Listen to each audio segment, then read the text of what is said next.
Hello guys, in this session I'm going to coach you the Google Ads campaign objectives.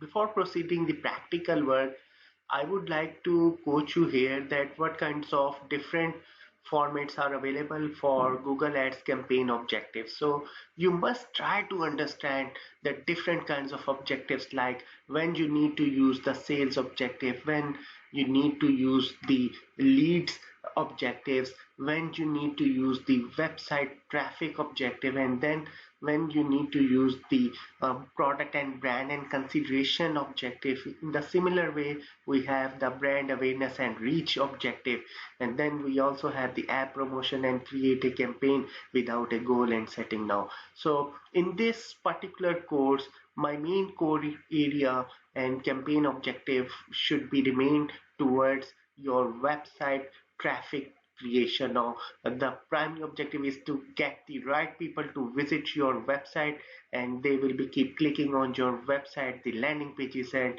we will be keep getting a lots of sales and leads as per our goals and the vision which we have for our businesses now. So looking forward for another session.